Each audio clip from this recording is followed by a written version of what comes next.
great guitars under $1,000, and I am blessed to have two of the very best, if not the best, right here. The Sire Larry Carlton L7V New Gem, which just came out, and the Yamaha Revstar. So both of these guitars come in a P90 version and a humbucker version, and they have a lot in common. And in this video, I'm going to break down the advantages of each, maybe help you figure out which one would be right for you. So I'm going to break it down in several different categories: features, value, sound, and playability. And we'll declare a winner in each category and a winner at the end. Now, let me say as a disclaimer, everyone has their own individual taste. This is more a, say, empirical, might not be entirely accurate, but a more objective review of what these guitars have to offer. If you want a Telecaster, neither of these guitars is what you're going to want. And let me say, too, I want to recognize some of the other amazing guitars under $1,000. Anything I've played from the Fender Player 2 series has really impressed me and is so close to what you would get in the American models. You'd have to really just want an American Fender to not get a Player 2 instead. The Guild Surfliner Deluxe, which I've talked about many times, is fantastic if you want kind of a unique take on a Fender style guitar. But if you're wanting something that is a little, dare I say, more Gibson-ish, these are fantastic. And also, the Joe Bonamassa 1955 copper iridescent Les Paul Standard for the P90s is an amazing guitar, and I miss the one I had and sold every single day. But let's get straight to it and see how these two fantastic guitars stack up. Starting off with features, and both of these guitars offer a tremendous value in terms of the features. Both have stainless steel frets. The Sire has locking tuners.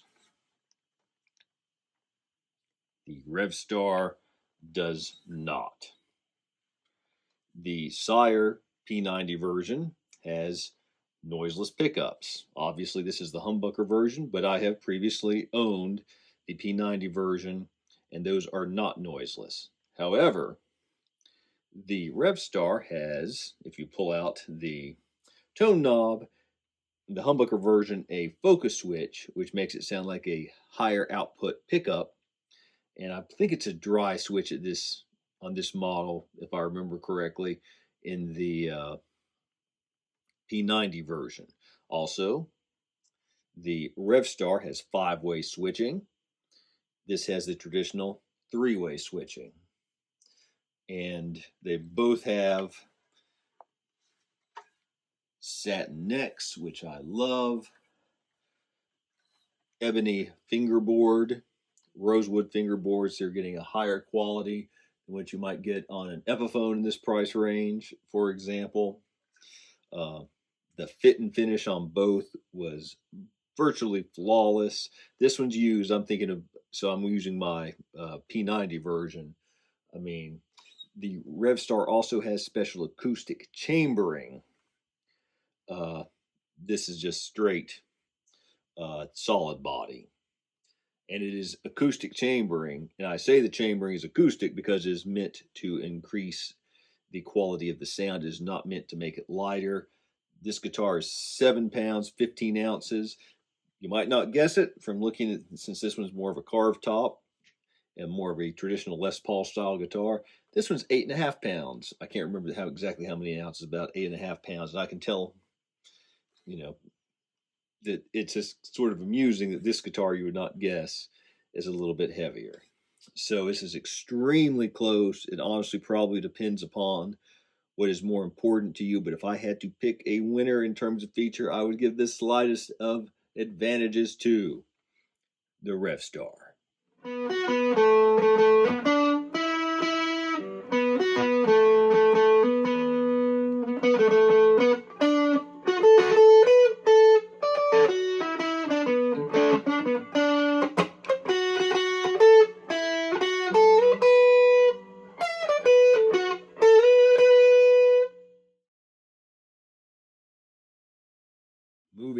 to value.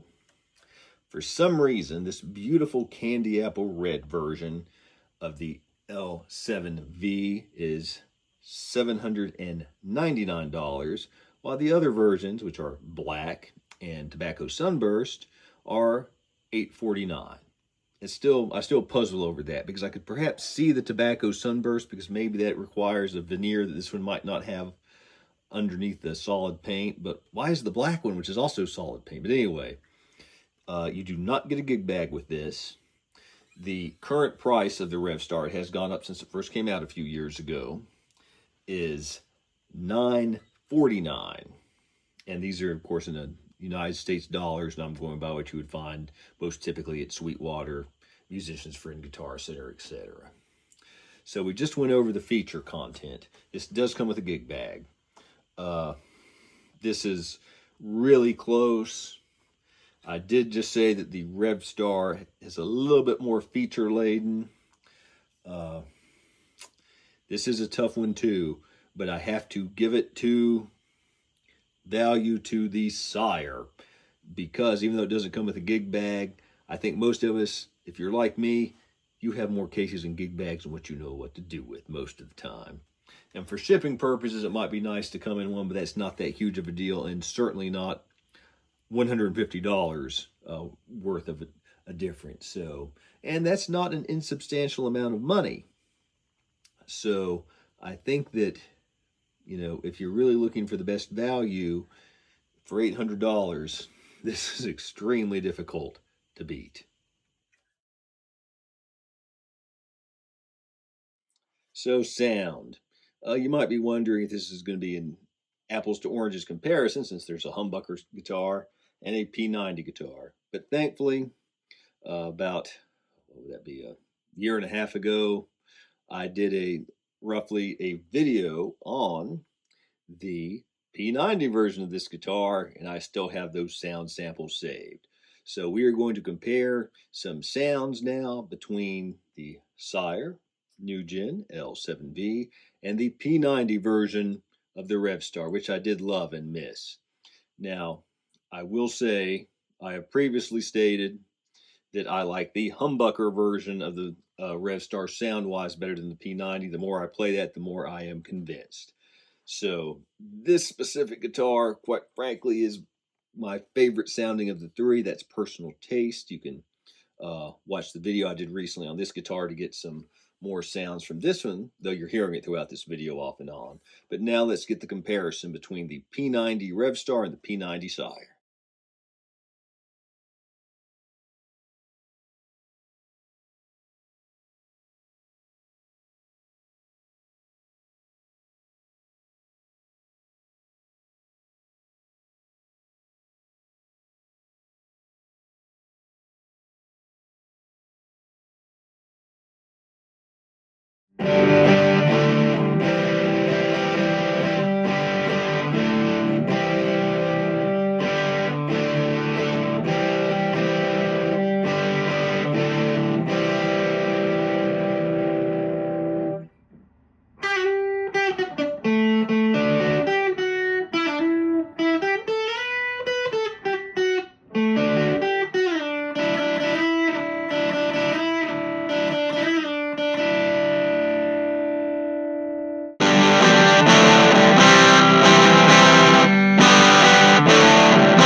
Okay, obviously, we each have our own taste when it comes to sound. I still think I slightly prefer the sound of the Sire over the P90 Revstar. And sometimes I think, because I've talked about it in so many videos, I hope I'm not giving the impression that I don't think that the Revstar P90 sounds good. I do. I think it's a very nice sounding guitar. It's just that in a guitar where everything else is virtually perfect, it sounds very good but not great to me. Like I've said before, it sounds a little bit thin and a little bit bright for P90s in my opinion, where this is 100% spot on. So if I had to give it a grade in terms of sound, again keeping in P90s, remember I am a Tele guy for the most part, then a Strat guy. So but when we're talking P90s, I would probably give this an A minus, and the Revstar P90 a B or a B plus in terms of P90 sound. So both are really good, but I'd give this the slight advantage. But again, you can hear them for yourself and make your own determination.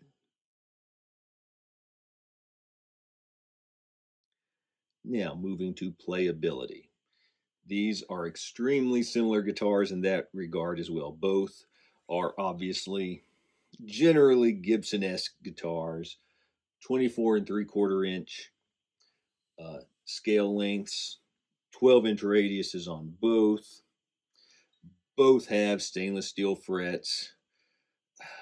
I mean, it's hard to say. I would guess that maybe there's slightly bigger frets on this one, but very, very close. The neck on the Revstar is a little bit, it's always so hard to explain these things. At the very back it feels a little bit deeper, but it otherwise doesn't feel quite as substantial. This is flatter, but overall a little more, fills the hand a little bit more. They're both in the C-shaped neck family. They are not like 59 Les Paul necks. Both have this extremely nice satin finish. Both do the gloss body satin finish, which I think is ideal. I think that the Revstar neck might be my favorite. Both of the ones I've had might be my favorite feeling neck finish on the back, not necessarily overall neck. And this one is right there with it. In fact, I'm not sure it's not, I don't know for a fact, but you told me it was modeled after the Revstar. I would say I would totally believe it. The Sire actually comes with this really nice cutaway that it's hard to demonstrate while holding both guitars, that actually fits the way your hand would go on the upper frets, and it's really comfortable. This is a nice cutaway, rounded heel joint. Obviously, they're both set necks, but the Sire definitely has it beat there. I mean, they're both play flawlessly. This just really comes down to a matter of personal taste. And I'm going to kind of call this one a draw. Really, I would give the slightest advantage for me personally, who prefers thinner necks, to the Revstar unless you're playing above the 15th fret a lot, in which case the Sire would take it, because that might be the best cutaway on a Les Paul style guitar I have ever played. So, really close.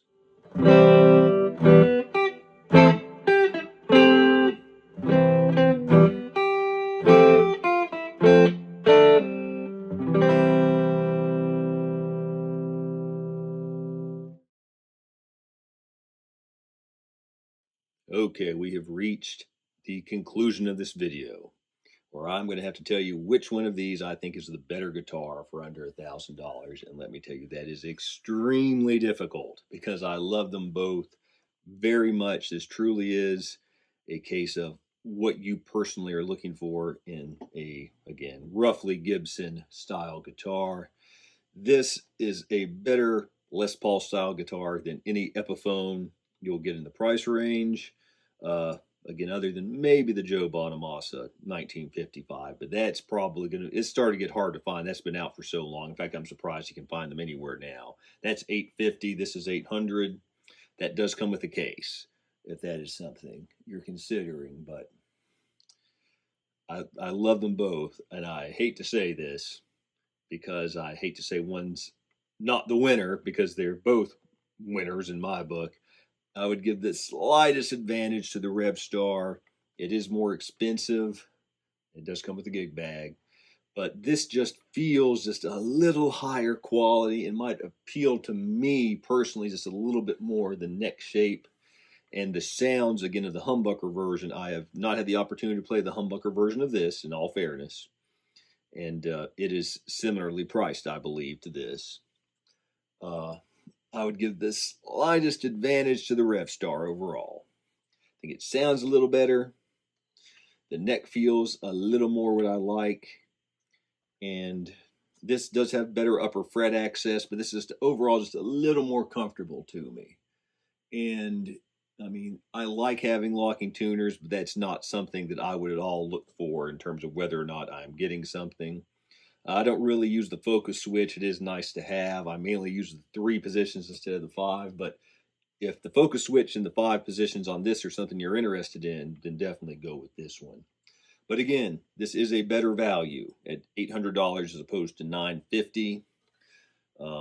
Man, they're both fantastic, though. I absolutely love them both, and if possible, I would encourage you to try them both out. Unfortunately, I'm living in a place where there's not guitar centers nearby or big stores, because I would so much love to try out the humbucker version of this. But basically, if you want a traditional Les Paul style guitar and don't want to spend $1,500, which is what it would take to get a studio these days, and again, I'm only talking new guitars, so it's apples to apples, get this.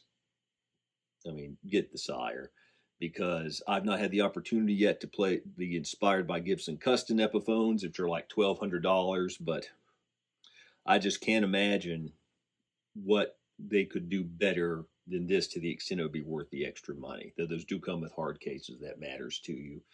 This is more its own thing. I think that if you told me that this was the only guitar I could play for the next year, I mean, I would miss my other guitars, but I would feel perfectly confident I could do everything I had to with this guitar. Maybe that's the best way to put it. I feel a little bit more that way about the Revstar than this one, but not by much. So I hope this has been helpful. It's been fun talking about these 2 great guitars. If you have any questions, leave them below. Please like and subscribe. And until next time, keep on rocking.